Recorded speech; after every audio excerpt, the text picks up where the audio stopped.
Hi, I'm Matthew Kelly, and welcome back to Radical and Relevant, where each day we take a few minutes together to reflect on the gospel of Jesus.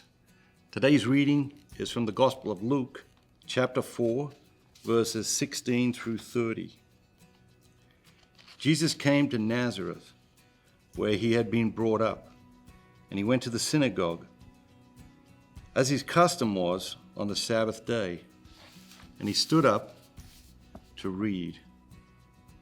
And there was given to him the book of the prophet Isaiah. He opened the book and found a place where it was written, "The Spirit of the Lord is upon me, because he has anointed me to preach good news to the poor. He has sent me to proclaim release to the captives and recovering of sight to the blind, to set at liberty those who are oppressed, to proclaim the acceptable year of the Lord."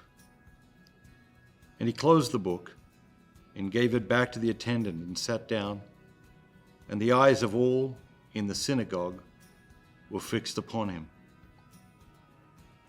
And he began to say to them, "Today this scripture has been fulfilled in your hearing."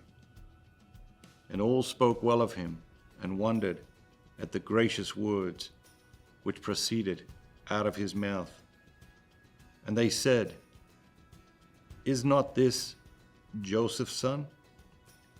And he said to them, "Doubtless you will quote to me this proverb, 'Physician, heal yourself.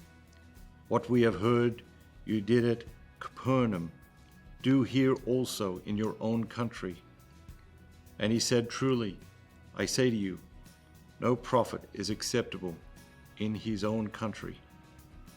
But in truth, I tell you, there were many widows in Israel in the days of Elijah, when the heaven was shut up 3 years and 6 months, when there came a great famine over all the land, and Elijah was sent to none of them, but only Zarephath in the land of Sidon, to a woman who was a widow.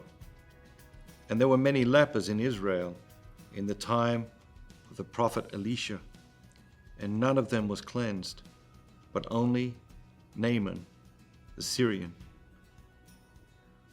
When they heard this, all in the synagogue were filled with wrath, and they rose up and put him out of the city and led him to the top of a hill on which the city was built, so that they might throw him down headlong.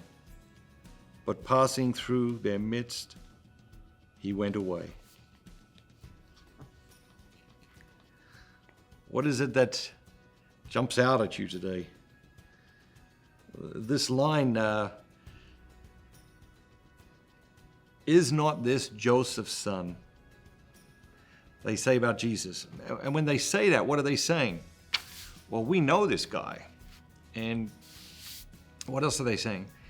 He isn't fitting into the image we had of him, because we knew him when he was, kicking a ball around with his friends, or when he was a little kid, playing in the mud or whatever.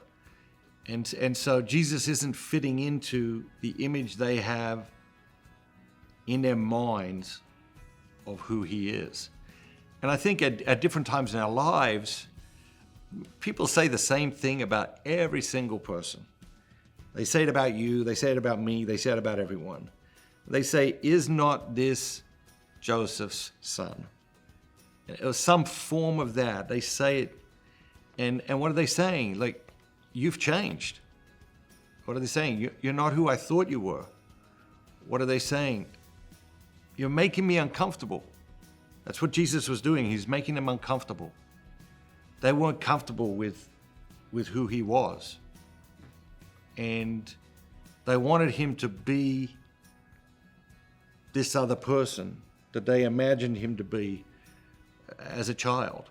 And sometimes when you change and grow, it makes people uncomfortable, and very often in their discomfort, they lash out and they criticize you or they speak badly about you to other people behind your back. But what's really happening is your change is challenging them to change. It's calling them to change. It's inviting them to change. And they are rejecting the challenge. They are rejecting the invitation. And that's why so many of us, when we really start to live our faith seriously, we lose friends. We lose friends, and sometimes friends who are very close to us for a long time. And if you take your spirituality to the next level, you might lose friends again. There might be friends who say, hey, you used to be like this. What happened to that person? And you're going to have to say, God's calling me to more. And that might make people uncomfortable. That might make them criticize you. That might make them not be your friends anymore. But still, you have to follow your call. I have to follow my call.